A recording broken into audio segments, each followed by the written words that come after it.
ఇవాళ రేవంత్ సర్కార్లో మీరు ఈ పదవి తీసుకోవడాన్ని అది పొలిటికల్గా రకరకాల విమర్శలు దారితీస్తుంది. వాళ్ళకి ఏం చెప్తారు? ఆ రోజు మీరు నేను అడిగాను, అక్కడ కలెక్టర్ నుంచి బయటకు వచ్చిన తర్వాత డైరెక్టర్ స్కూల్ ఎడ్యుకేషన్ పోస్ట్ ఖాళీగా ఉంది. సో నేను వెళ్ళి కడియం సిఆర్ని వాళ్ళ ఇంట్లో అడిగాను, సార్ ఆ పోస్ట్ ఖాళీగా ఉంది కదా నాకు ఇవ్వండి అంటే, సార్ నేను మాట్లాడతా మురళి అన్నాడు. కడియం సిఆర్ వెళ్ళాడు. సో మాట్లాడి మనకు చెప్పిన లేదు పెద్ద ఆయన ఒప్పుకోవటం లేదని. ఎందుకు ఒప్పుకోలేదు? అది ఒప్పుకొని ఇన్వాల్వ్ చేస్తే ఇంత పరిస్థితి వచ్చేదా? నేను మరి డెఫినెట్గా ఆయనను ఆ ఎలక్షన్స్లో పొగిడేవాని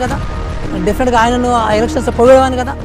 పెద్ద ఆయన నిన్ను రిజెక్ట్ చేసింది కాదు, నీ వ్యవహార శైలిని చూసి నిన్ను రిజెక్ట్ చేయడం జరిగింది. నీలాంటి వాళ్ళు ఎంతమంది పెద్ద ఆయన గురించి తప్పుగా మాట్లాడినా బీఆర్ఎస్ పార్టీకి ఎలాంటి ప్రమాదం లేదు.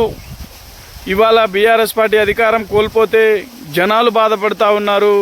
మీ పదవుల కోసం మీరు ఎంతగానం మీరు దుష్ప్రచారం చేశారో ఇవాళ మీకు కూడా తెలుస్తూ ఉంది. ఇవాళ మీకు కావాల్సిన కమిషనర్ కోసము, విద్యాశాఖ కమిషనర్ కోసం మీరు ఇలాంటి అబద్ధపు మాటలు చెప్పి తెలంగాణ జనాలను పూర్తిగా మోసం చేయడం జరిగింది. అది ఇవాళ తెలంగాణ ప్రజలు కూడా దాన్ని గ్రహించడం జరిగింది.